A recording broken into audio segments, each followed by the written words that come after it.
नमस्कार मेरे प्यारे विद्यार्थियों। हमारी टेस्ट सीरीज की श्रृंखला में आज की हमारी टेस्ट सीरीज के सवाल होंगे राजस्थान के जिले व संभागों पर आधारित। राजस्थान के जिले व संभागों पर आधारित इनमें से जो आज हम टेस्ट सीरीज कर रहे हैं इसमें से एक आध सवाल किसी भी परीक्षा में कभी भी आ सकता है। कोई भी परीक्षा, चाहे वो शिक्षक भर्ती का कोई सा भी ग्रेड हो, आरएएस हो, सब इंस्पेक्टर हो, और शिक्षक भर्ती के ग्रेड में तो स्कूल व्याख्याता, सेकंड ग्रेड रीट या थर्ड ग्रेड मेंस या असिस्टेंट प्रोफेसर, कोई सी भी परीक्षा राजस्थान सरकार की, राजस्थान के जिले व संभाग में से एक सवाल की अंडरस्टैंडिंग, एक या दो की, किसी भी पेपर में बनती है। चलिए सवाल देखते हैं।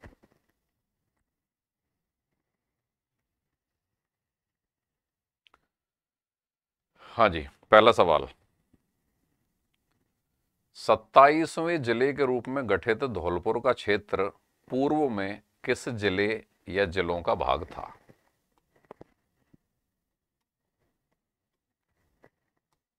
हाँ जी, 27वें जिले के रूप में सबसे पहले तो आपको यह जानना है कि धौलपुर 27वां जिला बना राजस्थान का 1982 में। कौन से नंबर का जिला? 27वां जिला। अब धौलपुर कौन से जिले में से टूट के बना है? या ऐसा हो सकता है दो जिलों में से टूट के बना है। कोई भी नया जिला जिन जिलों में से टूट के बनता है वो अपने आप में सवाल का पॉइंट बनता है। तो यहां पे देखें, क्या धौलपुर भरतपुर और सवाई माधोपुर में से टूट के बना, भरतपुर और दौसा में से टूट के बना, केवल भरतपुर में से टूट के बना, या करौली और भरतपुर में से टूटकर बना? और इसका सही आंसर है केवल भरतपुर से। धौलपुर केवल भरतपुर से टूट के बना है, 1982 में बना है, राजस्थान का 27वां जिला है। नेक्स्ट क्वेश्चन,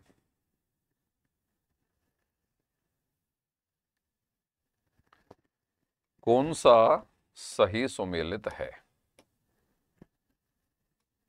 हाँ जी, कौन सा सही सुमेलित नहीं है?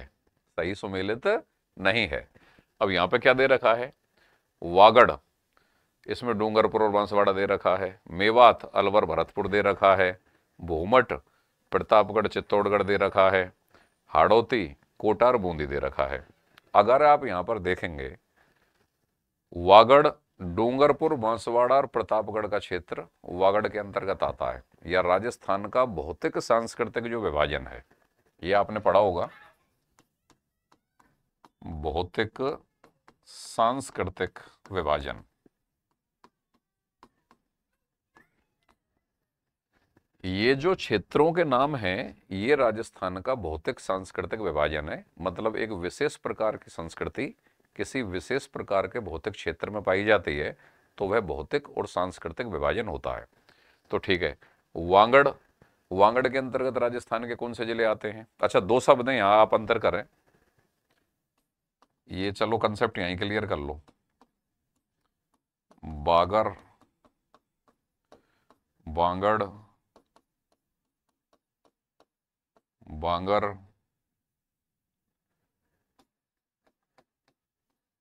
वागड़, वागड़, वांगर। ये शब्द जब जब भी आपके सामने आते हैं ये बड़ा कंफ्यूजन क्रिएट करते हैं। अब इसमें अंतर का आधार क्या है? क्योंकि आप ये तो जानते होंगे,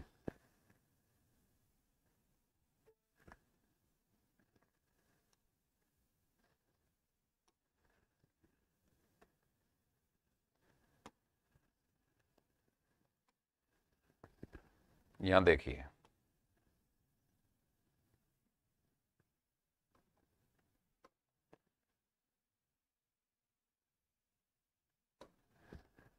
हाँ जी, एक शब्द है आपके सामने बागर और एक शब्द है आपके सामने वागड़।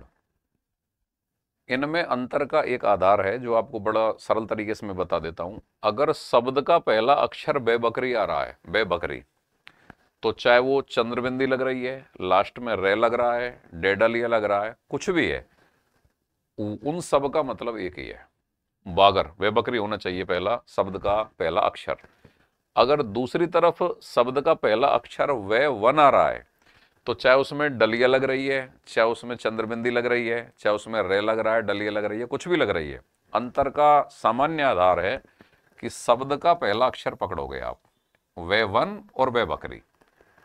अब अंतर क्लियर हो जाएगा। अगर वे वन शब्द का पहला अक्षर है तो उसका आंसर है डूंगरपुर, बांसवाड़ा और प्रतापगढ़ का क्षेत्र। डूंगरपुर, बांसवाड़ा और प्रतापगढ़ का क्षेत्र जो कि माही नदी के द्वारा प्रवाहित क्षेत्र है, माही नदी के द्वारा सिंचित क्षेत्र है।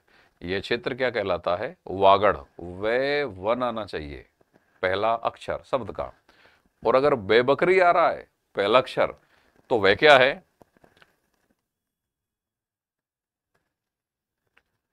अरावली पर्वतमाला के ठीक पश्चिम में। ये 50 सेमी वर्षा रेखा है, 50 सेमी वर्षा रेखा। यह 50 सेमी वर्षा रेखा के उत्तर पश्चिम में जो ये पूरा क्षेत्र है, 50 सेमी वर्षा रेखा के उत्तर पश्चिम में जो पूरे 15 जिलों का जो ये क्षेत्र है, ये राजस्थान का उत्तरी पश्चिमी मरुस्थलीय प्रदेश है। उत्तरी पश्चिमी मरुस्थलीय प्रदेश को 25 सेमी वर्षा रेखा दो भागों में बांटती है। ये 25 सेमी वर्षा रेखा है, ये दो भागों में बांटती है उत्तरी पश्चिमी पूरे मरुस्थलीय प्रदेश को। 25 सेमी वर्षा रेखा के पश्चिम में जो मरुस्थलीय प्रदेश है ये वाला, इसका नाम है शुष्क व अति शुष्क मरुस्थलीय प्रदेश। शुष्क व अति शुष्क मरुस्थलीय प्रदेश कौन सा?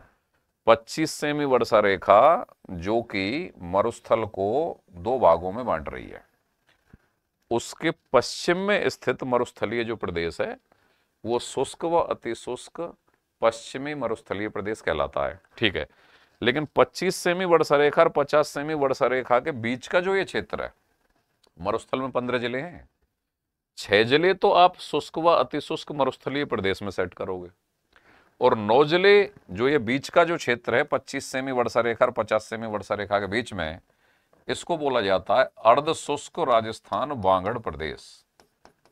अर्ध शुष्क राजस्थान वागड़ प्रदेश, जिसमें अरावली पर्वतमाला के ठीक पश्चिम में स्थित सीकर, चूरू, झुंझुनू, डीडवाना, नागौर, पाली, जालौर, ये वाला पोर्शन आता है। हालांकि इसमें आप क्षेत्र के हिसाब से 9 जिले सेट कर दोगे जो अर्धशुष्क जलवायु प्रदर्शित करेंगे। इसमें अरावली पर्वतमाला के ठीक पश्चिम में स्थित है ये अर्धशुष्क राजस्थान वागड़ प्रदेश, और 25 सेमी वर्षा रेखा और 50 सेमी वर्षा रेखाओं के बीच का क्षेत्र है। तो जब कभी भी ये सवाल आए बागड़ और वागड़ का, तो सामान्यतः विद्यार्थियों को ये तो पता होता है कि एक अरावली पर्वतमाला के पश्चिम में है और एक राजस्थान के दक्षिण में है, लेकिन कंफ्यूजन कहाँ होता है कि कौन सा दक्षिण में है और कौन सा अरावली के पश्चिम में है। तो उसको अंतर करने का बड़ा सरल आधार मैंने आपको बताया है। शब्द का पहला अक्षर पकड़िए, ना चंद्रबिंदी से अंतर होगा, ना रे से अंतर होगा, ना डे डलिया से अंतर होगा, शब्द के पहले अक्षर से अंतर होगा। अगर बे बकरी है तो अरावली पर्वतमाला के ठीक पश्चिम में मरुस्थल का पूर्वी भाग जो कि अर्धशुष्क राजस्थान वागड़ प्रदेश कहलाता है, और अगर शब्द का पहला अक्षर वे वन है तो राजस्थान के दक्षिण में डूंगरपुर, बांसवाड़ा और प्रतापगढ़ का क्षेत्र। ये अंतर होगा वागड़ और वागड़ का। अब वापस अपने सवाल पाते हैं।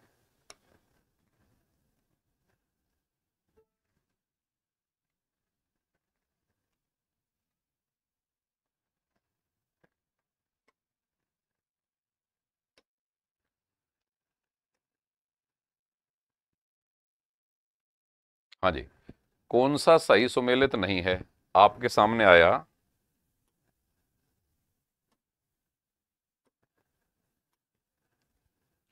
वागड़, वे वन, तो अपना कंसेप्ट क्लियर हो चुका है। वे वन का मतलब डूंगरपुर, बांसवाड़ा और प्रतापगढ़ का क्षेत्र। तो ठीक है, प्रतापगढ़ इसमें नहीं दे रखा लेकिन डूंगरपुर, बांसवाड़ा दे रखा, तो ये सुमेलित है। मेवात, अलवर और भरतपुर का क्षेत्र मेवात के अंतर्गत आता है। ये भौतिक सांस्कृतिक विभाजन की अपने आप में एक क्लास बनती है। अब मेरा तो यहाँ पे काम क्या है, मैं तो आपकी टेस्ट सीरीज करवा रहा हूँ या ऑब्जेक्टिव टाइप सवाल सॉल्व करवा रहा हूँ। अगर मैं इसको पढ़ा रहा होता तो मैं बड़े टेक्निकल तरीके से आपको पढ़ा रहा होता, जो मेरी क्लासेज में निकल के आएगा। मेवात, अलवर और भरतपुर। अच्छा, भोमट इसने दे रखा है प्रतापगढ़ और चित्तौड़, और हाड़ौती, कोटा और बूंदी। तो कोटा, बूंदी, बारां और झालावाड़ ये हाड़ौती में आते हैं। कोटा, बूंदी, बारां और झालावाड़ ये हाड़ौती में आते हैं। राजस्थान के दक्षिण पूर्व में भौतिक सांस्कृतिक प्रदेश है। दक्षिणी पूर्वी पठारी भाग का एक हिस्सा है हाड़ौती का पठार। तो कोटा, बूंदी ये सही है, हाड़ौती। मेवात, अलवर, भरतपुर ये सही है। भोमट जो इसने दे रखा है प्रतापगढ़, चित्तौड़गढ़ ये गलत है, क्योंकि भोमट में क्या आता है, सिरोही, उदयपुर और डूंगरपुर का भील बाहुल्य क्षेत्र। सिरोही, उदयपुर और डूंगरपुर का भील बाहुल्य क्षेत्र क्या कहलाता है, भोमट। और इसने क्या दे रखा है, प्रतापगढ़, चित्तौड़गढ़। ये बाकायदा गलत है। अब भोमट क्या है देखें, एक बार नक्शे पे देख लेते हैं।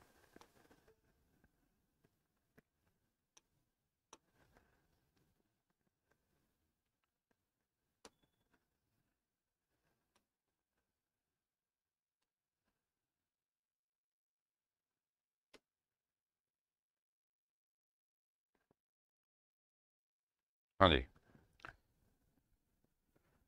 देखो ये क्षेत्र भोमट है।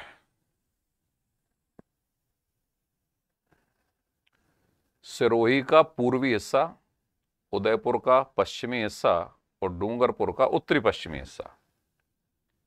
ये जो, और कलर थोड़ा सही सा लगा देते हैं आपको जिससे थोड़ा आसानी से दिख जाए। चलो ये कलर कर देते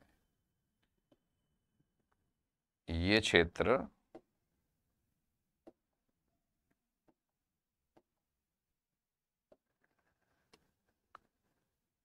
ये वाला क्षेत्र, चलो भाई अब और देख लो ढंग से। सिरोही का पूर्वी हिस्सा, उदयपुर का पश्चिमी हिस्सा, डूंगरपुर का उत्तरी पश्चिमी हिस्सा, ये भील बाहुल्य क्षेत्र भोमट कहलाता है।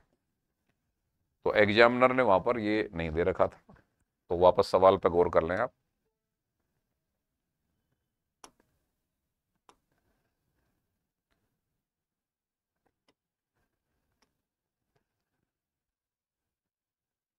यहां गौर करिए।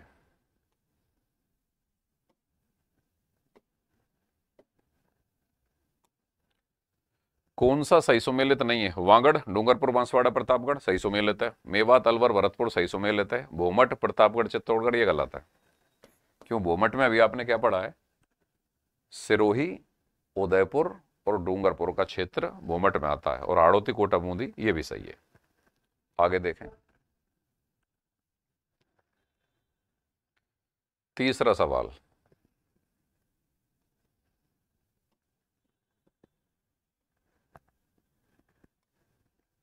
राजस्थान के किस क्षेत्र में जयपुर शहर स्थित है। मेवाड़, मेवाड़ में उदयपुर, चित्तौड़गढ़, राजसमंद और उसके आसपास का क्षेत्र आता है। मारवाड़, मारवाड़ में जोधपुर, पाली, मुख्य रूप से बता रहा हूं मैं, और उसके आसपास का क्षेत्र आता है। ढूंढाड़, ढूंढाड़ में जयपुर, दौसा और टोंक का क्षेत्र और उसके आसपास का क्षेत्र आता है।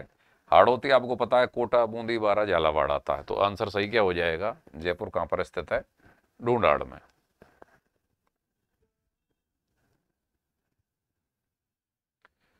राजस्थान में नए जिलों के निर्माण से संबंधित निम्नलिखित में से कौन सा समूह समयानुक्रम के अनुसार सही है। बहुत ही सोलिड सवाल। ये सवाल है जिसको आप ये कह सकते हैं कि भाई बिल्कुल टेक्निकल पॉइंट, टेक्निकल सवाल।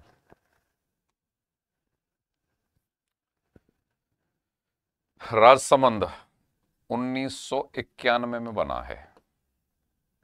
राजस्थान का 30वें नंबर का जिला है। कौन से नंबर का जिला है भाई, 30वें नंबर का। धौलपुर बना है 1982 में, और कौन से नंबर का जिला है राजस्थान का, 27वां। ठीक है। करौली, करौली बना है 1997 में, 32वां जिला है। प्रतापगढ़ बना है 2008 में 33वां जिला है। तो ऑप्शन से सेट करें, मतलब धौलपुर 27वां पहले आएगा, 30वां बाद में आएगा, धौलपुर के बाद राजसमंद, राजसमंद के बाद करौली, करौली के बाद प्रतापगढ़। धौलपुर, ये तो गलत है, ये गलत है। धौलपुर ठीक है, राजसमंद, करौली और प्रतापगढ़, ये सही आंसर है। ये फिर अपने आप में गलत हो जाएगा। एक चीज समझें, अब आपका ये सवाल आ रहा होगा कि साहब पूरे 41 जिलों के सारे सन याद करने हैं कि हमको? बिल्कुल नहीं करने। सबसे पहले तो जिले जो 33 से पहले 50 हुए और फिर कितने हुए, 41 हुए, इसका थोड़ा सा कालक्रम समझ लो, और लास्ट के 5-6 जो जिले हैं उनका कालक्रम याद कर लो। वो उससे पहले के जिले नहीं पूछेगा। सामान्यतः जो नवीनतम जो जिले होते हैं ना, उनका जो कालक्रम होता है वो पूछ लिया जाता है। तो लास्ट के 5-6 कर लो, और एक जो ये 33 से पहले 50 हुए, 50 से 41 हुए, इस बात को थोड़ा सा ध्यान में रख लो। तो इस बात को अपन यहीं कर लेते हैं। 7 अगस्त 2023 मुख्यमंत्री, कलर थोड़ा हल्का रहा है, दूसरा ले लेते हैं, ये ले लो चलो। मुख्यमंत्री अशोक गहलोत के समय जिलों की संख्या कितनी हो गई जी? 50। वैसे तो 52 थी, लेकिन जयपुर शहर और जयपुर ग्रामीण, अलवर शहर और अलवर ग्रामीण, अगर इसको देखा जाए, इनको एक माना जाए, जयपुर शहर और जयपुर ग्रामीण को, और जोधपुर शहर और जोधपुर ग्रामीण को एक माना जाए, तो वो जिलों की संख्या 7 अगस्त 1923 को कितनी हो गई थी? 50। तो जिले तो हो गए थे 50, कितने से बढ़ के? 33 से। और संभाग कितने हो गए थे साहब? 7 से बढ़ के 10। फिर बीजेपी गवर्नमेंट आ गई, भजनलाल शर्मा जी सीएम बने, उनकी सरकार आ गई। उन्होंने ये जो जिलों का पुनर्गठन अशोक गहलोत सरकार के समय पर हुआ था, इसका रिव्यू करवाया, और उसके लिए जिला पुनर्गठन समिति का गठन हुआ। जिला पुनर्गठन समिति का गठन हुआ, किसकी अध्यक्षता में हुआ? ललित के पंवार। तो एक सवाल तो करंट अफेयर का ये बन गया आपका, जिला पुनर्गठन समिति का जो गठन हुआ है वो किसकी अध्यक्षता में हुआ है? ललित के पंवार की अध्यक्षता में हुआ है। लेकिन सवाल इससे आगे, ये सवाल तो एक सरल सवाल है जिसको सारी दुनिया जानती है। मान लो एग्जामिनर ने ये सवाल डाल दिया, वर्तमान में जिलों का पुनर्गठन जिस समिति ने किया है, उस ललित के पंवार की अध्यक्षता में जिला पुनर्गठन समिति के सदस्यों में कौन शामिल था या कौन शामिल नहीं था? ये एक बड़ा सवाल होगा। मतलब जिला पुनर्गठन समिति जिसके अध्यक्ष ललित के पंवार हैं, उसमें अन्य सदस्य कौन कौन से थे? अगर ये सवाल उसने पूछ लिया तो ये सवाल आरएएस के स्तर का सवाल होगा, असिस्टेंट प्रोफेसर के स्तर का सवाल होगा, बड़ी परीक्षा, sub inspector, first grade school lecturer, बड़े लेवल का सवाल जाएगा। तो समिति के सदस्यों के बारे में भी आपको जानकारी होनी चाहिए। तो उनके नाम देखिए,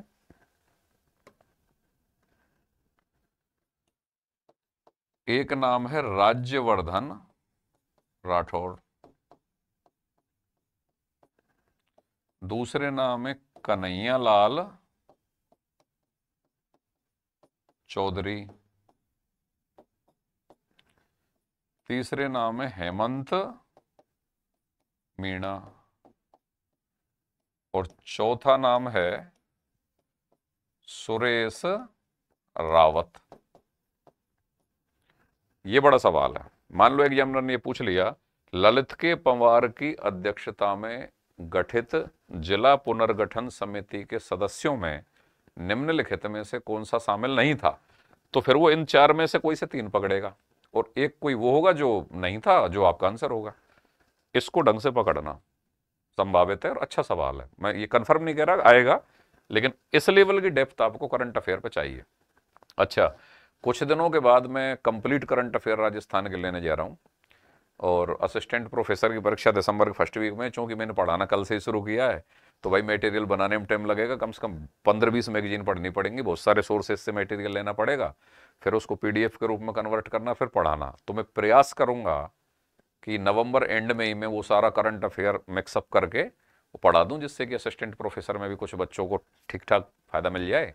वरना रीट में थर्ड ग्रेड मेंस का जो एग्जाम होगा, कब होगा, जनवरी में होगा, तब तक तो मैं 100% पढ़ाई दूंगा, मैं प्रयास करूंगा इस महीने। तो इस प्रकार का डेप्थ आपको करंट अफेयर में क्रिएट करनी है। अच्छा ठीक है, यहां से आगे बढ़िए। जिला पुनर्गठन समिति ने जो अपनी रिपोर्ट दी, इस रिपोर्ट की समीक्षा करने के लिए, इस रिपोर्ट की क्या करने के लिए, समीक्षा करने के लिए एक कैबिनेट समिति गठित हुई थी। कैबिनेट समिति गठित हुई थी, वो किसकी अध्यक्षता में गठित हुई थी? और इसका आंसर है श्री मदन दिलावर जी की अध्यक्षता में।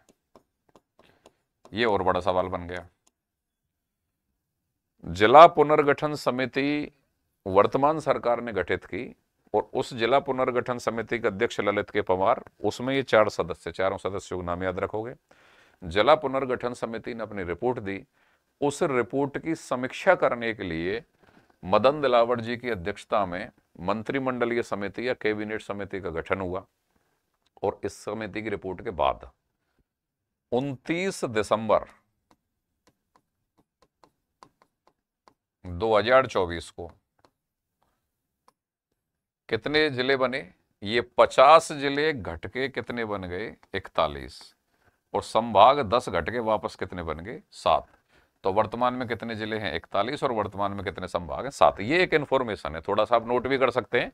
वैसे तो भाई मैं टेस्ट सीरीज ले रहा हूँ, ऑब्जेक्टिव टाइप के सवाल सॉल्व करवा रहा हूँ, लेकिन अगर बीच बीच में मुझे थोड़ा लग जाए कि यार इतना तो इन्फॉर्मेशन होनी चाहिए बच्चों के पास, तो मैं देता रहूंगा इनपुट।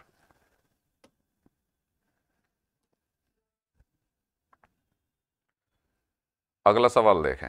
अजमेर राजस्थान का छठा संभाग कब बना? बहुत सॉलिड सवाल, अच्छा सवाल। चलो जी, यहां पे भी थोड़ा इनपुट हो जाए। कलर बदल ही लेते हैं थोड़ा सा, ज्यादा सही तो ये रहेगा।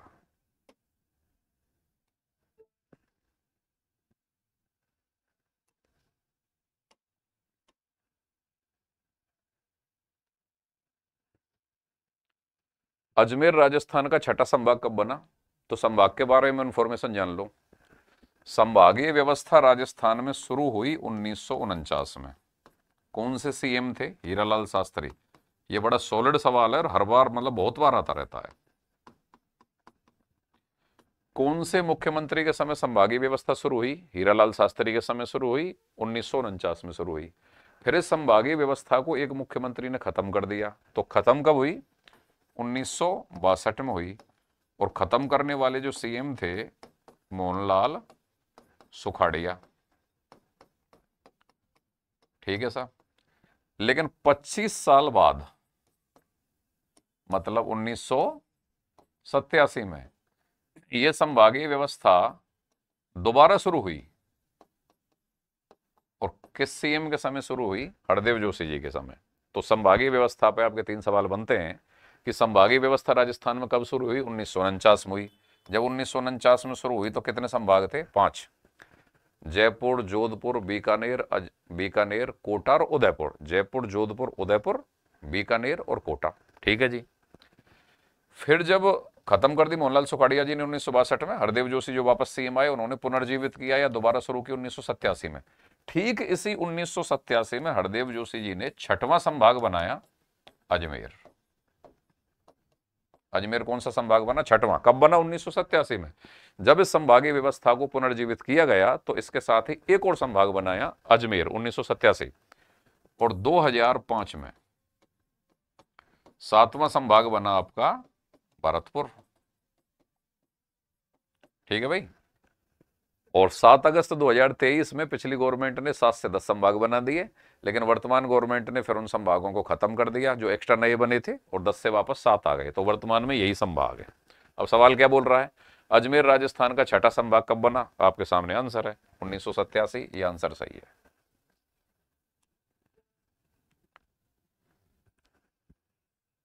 राजस्थान में संभागीय आयुक्त व्यवस्था को कब पुनर्जीवित किया गया? यह सवाल तो अभी थोड़ी देर पहले ही हमने किया है। कब किया गया भाई बताओ पुनर्जीवित? अभी आपने किया ही है। 77 नहीं, 85 नहीं, 97 नहीं, 87 करेक्ट आंसर।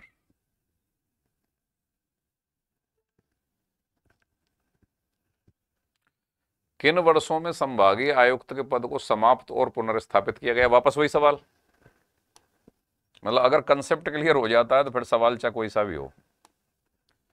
हाँ भाई, क्या पूछ रहा है? किन वर्षों में संभागीय आयुक्त के पद को समाप्त कब किया गया है? रट लो, 1962। पुनर्स्थापित कब किया गया है? 1987। 1966 नहीं, 1962 में समाप्त और 87 में पुनर्स्थापित ही है। दूसरे ऑप्शन देखने की जरूरत नहीं है, लेकिन फिर भी मैं आपको एक और अनुभव वाली बात बता रहा हूं, क्यों मेरा अनुभव परीक्षा प्रक्रियाओं से 2003 से 2025 तक है, 22 साल का है।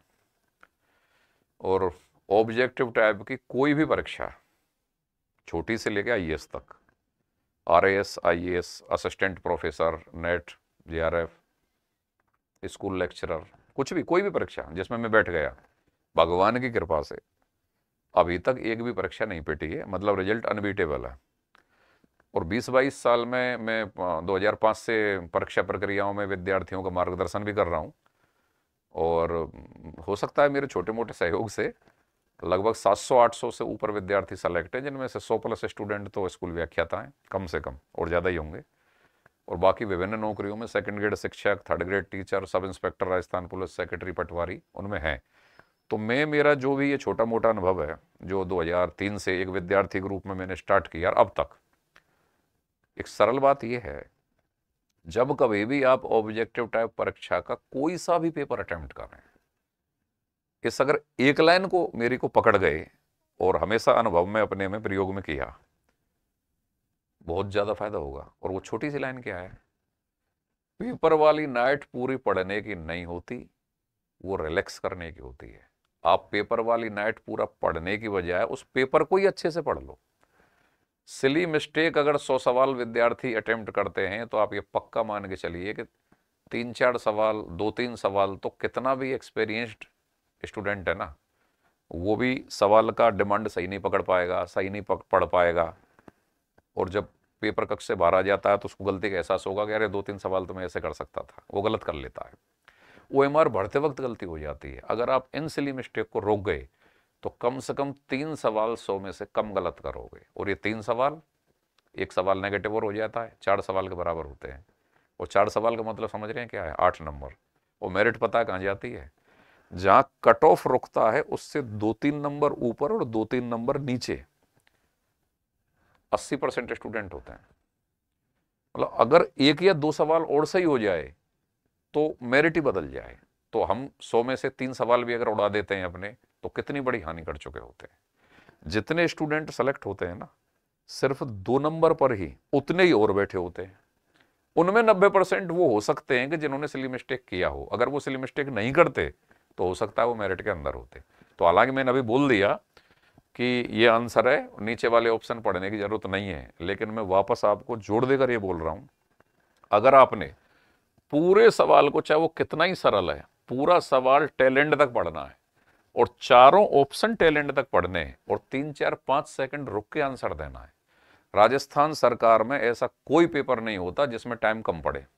हाँ, फर्स्ट ग्रेड स्कूल व्याख्याता का पहला पेपर, वहां मैं मानता हूं थोड़ा सा पॉइंट बनता है।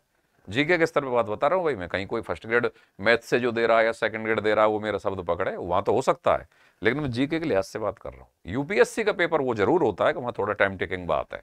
यहां तो आपको समय है, 5-7 सेकंड रुकें, ढंग से अपना ऑप्शन सेट करें, और ओएमआर भरते वक्त पूरी होशियारी से और सजगता से काम करें।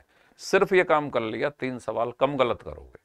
और ये लाइन वो विद्यार्थी ढंग से समझ रहे होंगे जो 1-2 नंबर से चूके हुए हैं और जिनके साथ ये घटना घटी है। तो इस बात का ध्यान रखें। ठीक है भाई, आगे देखिए। राजस्थान का 33वां जिला जो संभागों की संख्या किस संभाग में है?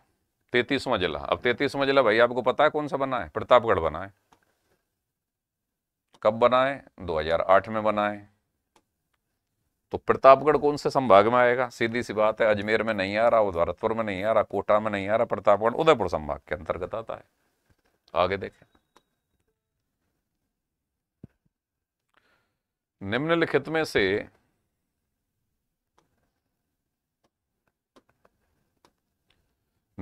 में से राजस्थान के किन दो संभागों के अधीन जिलों की संख्या समान है?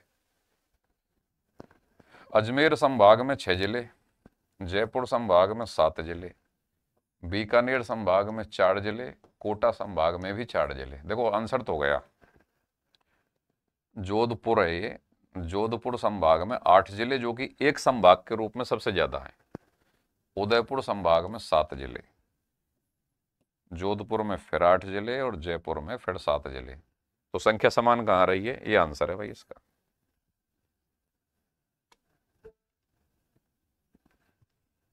राजस्थान का दूसरा सबसे बड़ा शहर कौन सा है? चलो बताओ आंसर। राजस्थान का दूसरा सबसे बड़ा शहर कौन सा है? बताइए। अगर मैं ये कहूं राजस्थान का दूसरा बड़ा जिला कौन सा है? बड़ा जिला का मतलब क्षेत्रफल की दृष्टि से बड़ा जिला, तो उत्तर बदल जाएगा। अगर बात आए राजस्थान का दूसरा बड़ा जिला कौन सा है, तो सबसे पहले नंबर पे तो जैसलमेर, दूसरे पे बीकानेर, तीसरे पर बाड़मेर और चौथे पर जोधपुर। क्षेत्रफल की दृष्टि से, किस दृष्टि से? क्षेत्रफल की दृष्टि से। अब सवाल का डिमांड पकड़ो। राजस्थान का दूसरा सबसे बड़ा शहर कौन सा है? उसने जिला नहीं पूछा, शहर पूछा है। जब शहर की बात आएगी तो दूसरे नंबर का बड़ा शहर राजस्थान का कौन सा हो जाएगा भाई? जोधपुर हो जाएगा। कौन सा हो जाएगा? जोधपुर हो जाएगा। अब बड़ा शहर जयपुर पहले नंबर का बड़ा शहर है, जोधपुर दूसरे नंबर का बड़ा शहर है। लेकिन अगर उसने ये सवाल पूछ डाला होता कि राजस्थान का दूसरा सबसे बड़ा जिला कौन सा है, तो जिला सबसे बड़ा जैसलमेर और दूसरे नंबर का बड़ा जिला कौन सा हो जाता? बीकानेर। तो इन दोनों सवालों को ढंग से पकड़ना। दूसरे नंबर का बड़ा शहर कौन सा है और दूसरे नंबर का बड़ा जिला कौन सा है? समझ गए? आगे देखिए,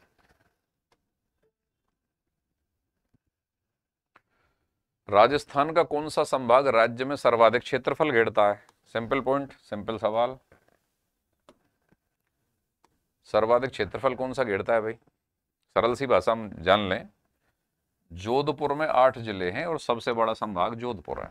बीकानेर नहीं है, उदयपुर नहीं है, भरतपुर भी नहीं है। तो सर्वाधिक क्षेत्रफल कौन सा घेरता है? जोधपुर। सरल सवाल है। आगे देखें,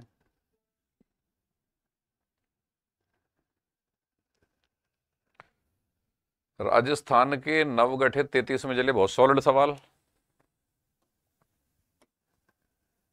हाँ जी, राजस्थान के नवगठित 33वें जिले, तो 33वां जिला कौन सा है भाई? प्रतापगढ़ है, 2008 में नवगठित हुआ है।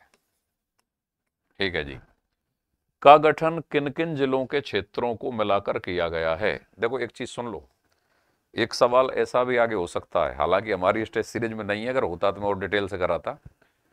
ये जो नए जिले बने हैं ना 8, ये किन किन जिलों में से टूट के बने, ये आप जरूर तैयार कर जाना, मेरे कहने से कर जाना, ठीक है? क्योंकि सवाल ये जा सकता है, जो भी कोई नया जिला बनता है वो किन जिलों से टूट के बनता है, ये बड़ा लोकप्रिय सवाल होता है।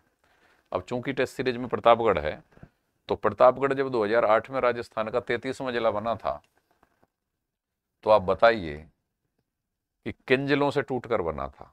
अब ये आपको याद होना चाहिए। डूंगरपुर नहीं था, चित्तौड़ था, उदयपुर था, बांसवाड़ा था। इन 3 जिलों का हिस्सा टूटकर प्रतापगढ़ बना था। अब ये 3 जिले जहां ऑप्शन में होंगे वो आपका आंसर है। बांसवाड़ा है, उदयपुर है, चित्तौड़गढ़ है। देखो आंसर तो हो गया ये तो है गलत। बाकी चित्तौड़गढ़ डूंगरपुर, डूंगरपुर है ही नहीं, तो फिर ये वापस गलत हो गया। उदयपुर चित्तौड़गढ़ डूंगरपुर, ये वापस गलत हो गया। ठीक है भाई, तो प्रतापगढ़, चित्तौड़गढ़, उदयपुर और बांसवाड़ा में से कुछ क्षेत्र मिले और प्रतापगढ़ बना। आगे देखिए, क्षेत्रफल की दृष्टि से राजस्थान का सबसे छोटा जिला कौन सा है? यह सवाल आप बचपन से पढ़ रहे होंगे। मतलब मुझे लगता है कि शायद इससे सरल सवाल नहीं पढ़ा होगा आपने। तो क्षेत्रफल की दृष्टि से जाहिर सी बात है, सबसे छोटा जिला कौन सा है भाई? धौलपुर।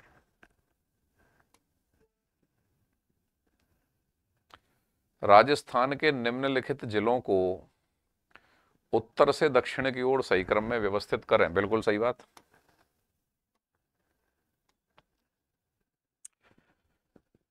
ये मेरा एक और अनुभव वाली बात समझें।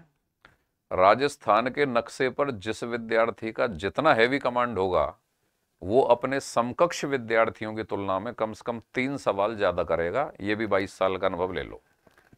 तो अपने स्टडी रूम में राजस्थान का नक्शा, राजनीतिक, भारत का नक्शा और संसार का नक्शा, तीनों अनिवार्य रूप से होने चाहिए।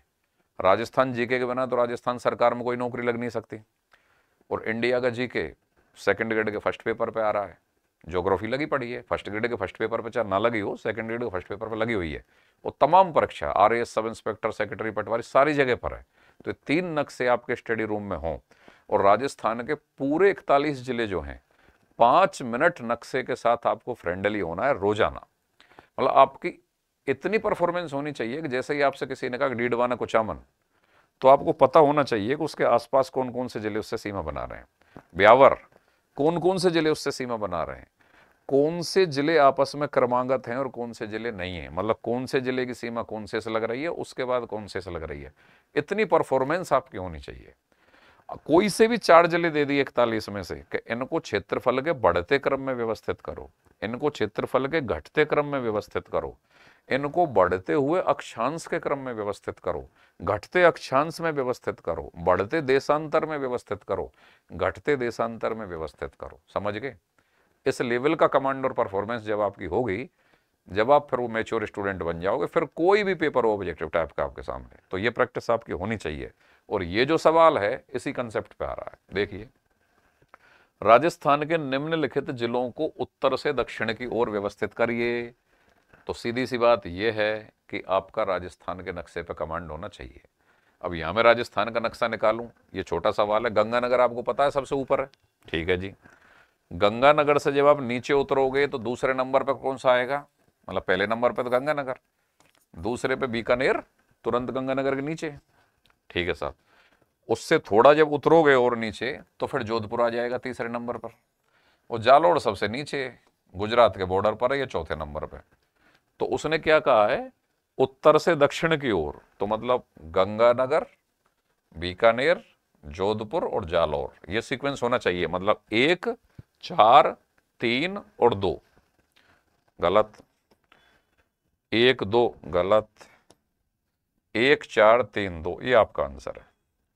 नक्शा अपने मन में और अपने आत्मा में राजस्थान का संभालो, क्योंकि इसके बिना राजस्थान आपको रेस्पेक्ट नहीं देगा, राजस्थान आपको नौकरी नहीं देगा।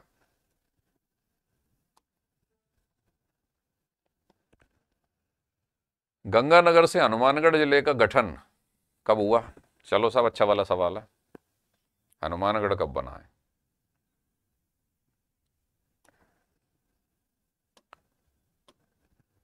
हनुमानगढ़ 1994 में बना है। राजसमंद 1991 में बना है। हनुमानगढ़ 1994 में बना है। और इसके अलावा करौली 1997 में बना है। और प्रतापगढ़ 2008 में बना है। ठीक है भाई, नॉर्मल सवाल।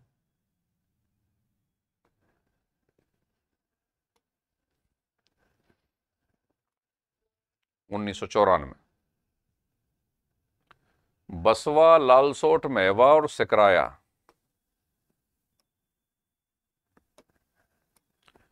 बसवा, लालसोट, मेवा और सिकराया तहसीलें राजस्थान के किस जिले के अंतर्गत आती हैं? एक और एक्सपीरियंस की बात सुन लो।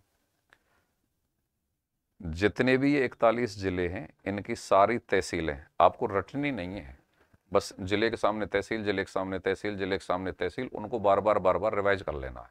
मतलब एक अंडरस्टैंडिंग होनी चाहिए। किसी तहसील का नाम उठा, तुरंत बता दो ये जिला है। तहसील का नाम उठा, तुरंत बता दो ये जिला है। और रटने की जरूरत नहीं है। अरे यार उसमें जोधपुर में यार ये इतनी तहसील थी, ये तो इतनी ही रह गई, पता नहीं ये कौन सी रह गई, ऐसे मत रटो। तहसील का नाम बोलो, तुरंत ध्यान आए ये जिला, नाम आया तुरंत ध्यान आए ये जिला, ऐसे करो, रिवर्स फॉर्म में करो, लेकिन ये प्रैक्टिस कर लेना। अब जैसे यही है, बसवा लालसोट में वार सकराया, सीकर में नहीं है, दौसा में है भाई, सीधी बात है, याद करो। ये रहा। ऐसे ही आपको पूरे 41 जिलों का होना चाहिए, रटने की जरूरत नहीं है, सिर्फ एक रिवीजन बार बार आंखों के सामने निकालना, इस तरीके से होता है। हाँ जी साहब, राजस्थान के किस शहर को, राजस्थान के निम्नलिखित में से किस शहर को मत्स्य नगर, तो मत्स्य नगर आप जानते ही होंगे, अलवर को बोला जाता है। मत्स्य जनपद के अंतर्गत अलवर, भरतपुर, धौलपुर और करौली आते थे। विराटनगर या बैराठ मत्स्य जनपद की राजधानी होती थी, और मत्स्य नगर प्राचीन नाम अलवर का। मेन पॉइंट क्या है, अलवर। तो मत्स्य नगर किसको बोला जाता है, मत्स्य नगर या फिश सिटी, अलवर को। अजमेर को नहीं बोला जाता, अलवर को। यस, बीकानेर नहीं, उदयपुर नहीं। निम्नलिखित में से कौन से जिले राजस्थान के, वागड़, देखो ये वही वाली बात आ गई, वागड़ और बागड़, दो चीज तो मैंने तुमको ढंग से रटाई है आज। वापस कौन सा आया, शब्द का पहला अक्षर ऐसे पकड़ते हैं, वागड़। ठीक है भाई। गंगानगर, हनुमानगढ़, नाजीना दक्षिण में, सिरोही, उदयपुर, नाजीना, पाली, जोधपुर, ना, डूंगरपुर, बांसवाड़ा, यस। और अगर यहीं बेबकरी हो जाता, बेबकरी हो जाता तो बागड़ बनता, मतलब अरावली के ठीक पश्चिम में, मरुस्थल का पूर्वी भाग, जो कि 25 से 50 सेमी वर्षा रेखाओं के मध्य स्थित है, और अरावली पर्वतमाला के ठीक पश्चिम में स्थित है, वो बागड़, बेबकरी वाला।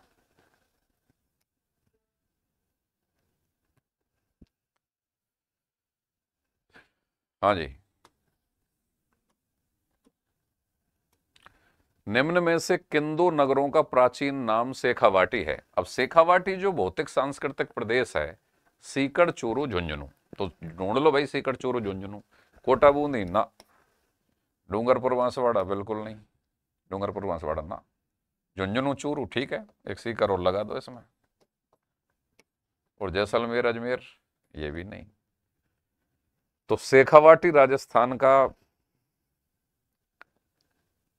मेरी नज़र में सारे क्षेत्र बराबर है, लेकिन शेखावाटी का मैं विशेष सम्मान करता हूँ, क्योंकि बहुत सारे वहाँ के विद्यार्थी मेरे साथ, मतलब मेरे दोस्त और मेरे साथ पढ़े सिविल सर्विसेज की तैयारी में, चाहे दिल्ली हो या जयपुर हो। तो भाई बहुत ही मेहनती, लेबोरियस, इंटेलिजेंट, हार्ड वर्किंग, और राजस्थान की शान है। सेना में बहुत बड़ा योगदान, और बहुत सारी चीज़ें उन लोगों से सीखी जा सकती हैं। अन्य क्षेत्रों के स्टूडेंट थोड़ा दरवाजे ना लें, पर एक विशेष रेस्पेक्ट उनके प्रति मेरा बनता ही है।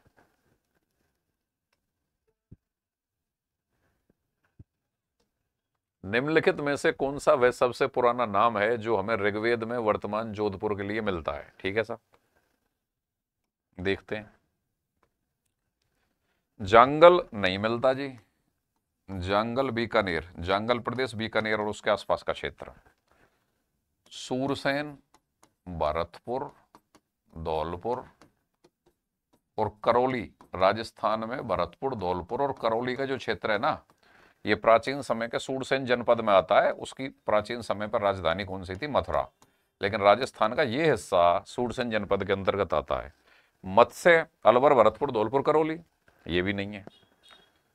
तो जोधपुर किस में आएगा, मरु, मरु प्रदेश या मारू प्रदेश, ये जोधपुर है। मरु प्रदेश या मारू प्रदेश, मरु भाषा। जैसलमेर का प्राचीन नाम क्या है।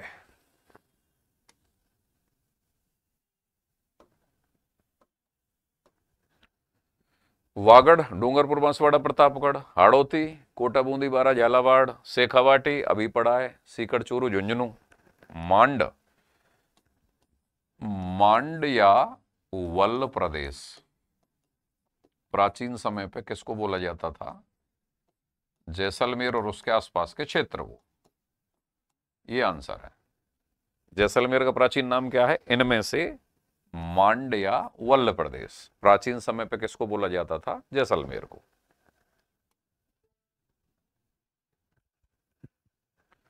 ये आ गया। मंड प्राचीन नाम किसका था? अभी किया ही है आपने, जैसलमेर का। किसका है भाई प्राचीन नाम? जैसलमेर का। राजस्थान में करौली जिले का गठन कब हुआ? बिल्कुल ठीक बात भैया आपकी। करौली जिले का गठन 1997 में हुआ। तो करौली राजस्थान का 32वें नंबर का जिला था। 95 में हुआ? नहीं हुआ। 97 में हुआ? हाँ जी। 98 में नहीं हुआ। और करौली राजस्थान का 32वां जिला था। 33वां जिला आपका प्रतापगढ़ है, जो 2008 में बना है। तो धौलपुर के बाद जितने भी जिले हैं इनका एक सीक्वेंस, 27 में भी धौलपुर है तो आप 27 से 33 तक याद कर लो, उनको क्रम से लिख लेना, सन जरूर लिख लेना, क्यों मैच कराने वाला सवाल बन सकता है। आगे देखें। अधोलिखित में से कौन सा युग्म,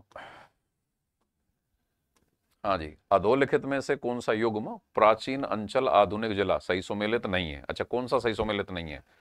वागड़ में वो सीकर झुंझुनू को लगा रहा है, यही उत्तर है भाई, यही सही सुमेलित नहीं है। क्यों? वागड़ में तो डूंगरपुर, बांसवाड़ा और प्रतापगढ़ आता है, अपन ने देख लिया। सिवी बिल्कुल करेक्ट आंसर।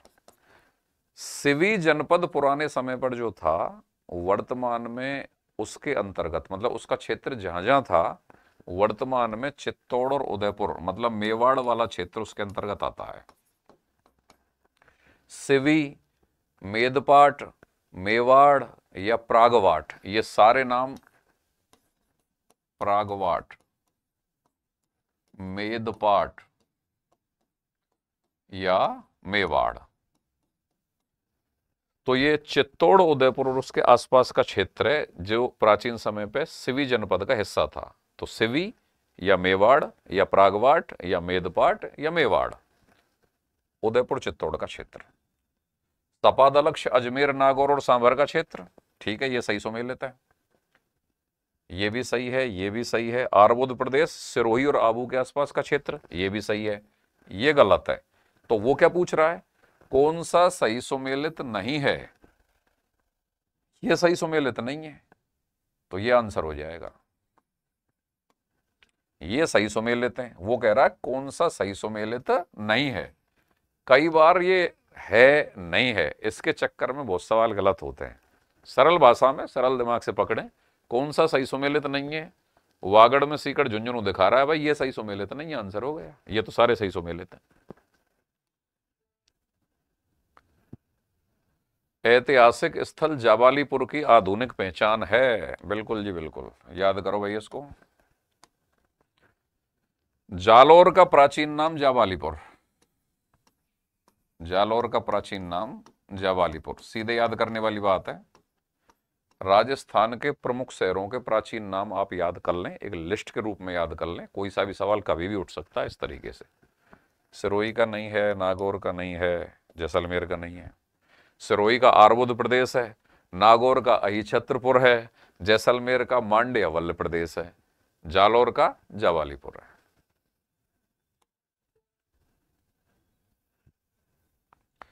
निम्नलिखित जिलों में क्षेत्रफल की दृष्टि से सबसे बड़ा जिला कौन सा है? अच्छा सवाल है। ये वही सवाल है जिसकी मैं अभी बात कर रहा था। अब देखो, ना तो इसमें जैसलमेर दे रखा, ना बीकानेर दे रखा, ना बाड़मेर दे रखा, कोई सा भी नहीं दे रखा। तो मैंने अभी आपसे बात कही थी ना कि राजस्थान के नक्शे पर अगर हैवी कमांड होगा तो अपने समकक्ष लोगों की तुलना में कम से कम 3 सवाल 100 में से ज्यादा अटेम्प्ट मारोगे। तो वो ऐसा ही एक सवाल ही है। वो 41 जिलों में से कोई जरूरी नहीं कि सबसे बड़े 2-4 ही दे या सबसे छोटे दे, बीच में से भी कोई से 4 दे सकता है। बताओ इनमें सबसे बड़ा कौन सा है? और बताऊं मैं आपको, इस सवाल को वो ऐसे भी सेट कर सकता था, अगर मैं होता तो मैं क्या करता, निम्नलिखित जिलों को क्षेत्रफल की दृष्टि से आरोही क्रम में व्यवस्थित करो। आरोही मतलब पहले सबसे छोटा, फिर उससे बड़ा, फिर उससे बड़ा, फिर उससे बड़ा, या अवरोही क्रम में व्यवस्थित करो। तो सोचो कितना खतरनाक सवाल बन जाता। अभी तो फिर भी इतना ही है कि भाई इनमें से कोई सा एक बता दो जो सबसे बड़ा है। अब आपके नक्शे आपके मन, आत्मा और दिमाग में होना चाहिए। राजसमंद नाम तो तगड़ा है भाई साहब, राजसमंद, लेकिन उतना बड़ा जिला है नहीं। देखो उत्तर तो है भीलवाड़ा। क्यों? भीलवाड़ा का आकार ठीक ठीक है, अच्छा है, काफी बड़ा आकार है। उसमें से शाहपुरा पहले नया जिला बना दिया था, लेकिन फिर वो कैंसिल हो गया तो वापस भीलवाड़ा अपने उसी आकार में आ गया। तो इनमें अजमेर, कोटा, राजसमंद, इन सब में बड़ा आंसर है भीलवाड़ा। अब आप अगर इसको यहां पर राजसमंद, भीलवाड़ा, अजमेर और कोटा, इसको अगर नक्शे पे देखो,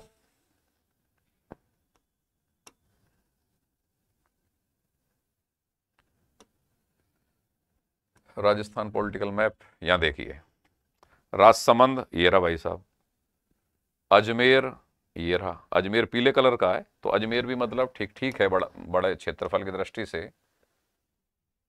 लेकिन आप ये जरूर देख लें, राजसमंद ठीक है ये रहा, अजमेर ये रहा, और देखो भीलवाड़ा ये रहा, कितना बड़ा जिला है, इसलिए आंसर भीलवाड़ा है।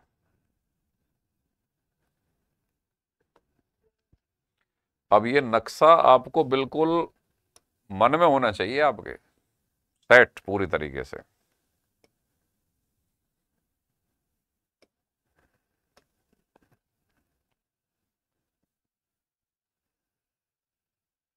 राजस्थान के नक्शे में निम्न में से कौन सा सुदूर दक्षिण में है? हाँ जी,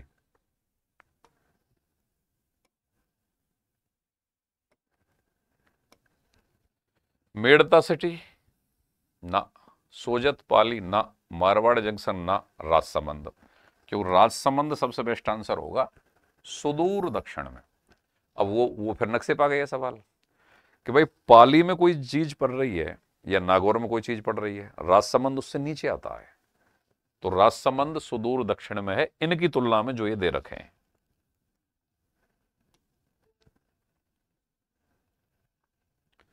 नाथ द्वारा का मौलिक नाम क्या था? सबसे सरल सवाल, मतलब नॉर्मल सवाल।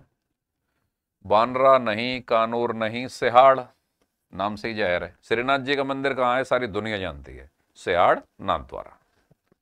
बेड़ला नहीं, ये आंसर है भाई। तो ये आज की टेस्ट सीरीज थी, इसमें से कुछ सवाल आपको ठीक ठाक मिले होंगे, कुछ पढ़ने का आइडिया भी आपको मिला होगा कि कौन कौन से एंगल से पढ़ना है और किस तरीके से कुछ चीज़ों को पढ़ना है। ऐसा हो सकता है कि ये पूरे के पूरे 28 सवाल आपके काम के ना हो, लेकिन ऐसा बहुत मुश्किल है कि 2 4 5 भी आपके काम के ना हो। तो लगातार हमारे YouTube चैनल ये जीके विद डी पाराशर पर आप बने रहें, इसको ज़्यादा से ज़्यादा लोगों को सब्सक्राइब करें और डेली डिस्कशन की प्रक्रिया में आप शामिल हों। चूँकि पढ़ाना भी 2-3 दिन से ही शुरू किया है, तो अभी धीरे धीरे कुछ चीज़ें आएंगी प्रैक्टिस में। अभी तो मुझे मेरे यूट्यूब चैनल का नाम भी सोच के बोलना पड़ता है, लेकिन आ जाएगा प्रैक्टिस में। और आगे इस यूट्यूब चैनल पर और ऐप भी जीके विद डी पाराशर 16 तारीख को लॉन्च हो रहा है, धीरे धीरे उस पर मटेरियल अपलोड होता चलेगा। शुरुआत में तो केवल 3 बैच हम बना रहे हैं। फर्स्ट ग्रेड स्कूल व्याख्याता का पहला पेपर, पेपर 1, सेकेंड ग्रेड का पेपर 1, ईओ आरओ का बैच रहेगा, और राजस्थान जी के किसी भी कंपटीशन के लिए ये चीज़ रहेंगी उस पर। और उसके बाद धीरे धीरे मटेरियल बढ़ता रहेगा, कोर्सेज सारे बढ़ते रहेंगे, और करंट अफेयर नवंबर के लास्ट में मैं प्रयास करूंगा पूरा, क्योंकि वाइड फॉर्म में बनाना पड़ेगा। आजकल तबाही मचा रखी है करंट अफेयर ने सारी परीक्षाओं पे, तो बहुत सारा मटेरियल पढ़ के उसको कम पेजेज में सेलेक्ट करके फिर आपके सामने पीडीएफ पे, और इस तरीके से हो सकता है मैं इस महीने बना लूँ, नहीं अगले महीने में तो पक्का बनेगा ही वो, 3rd ग्रेड मेंस की परीक्षा से पहले तो। लेकिन मैं कोशिश करूंगा कि असिस्टेंट प्रोफेसर से पहले भी अगर मैं बना लूँ तो। सपोर्ट करें YouTube channel GK with D Parashar. Okay, thank you, कल फिर मिलते हैं।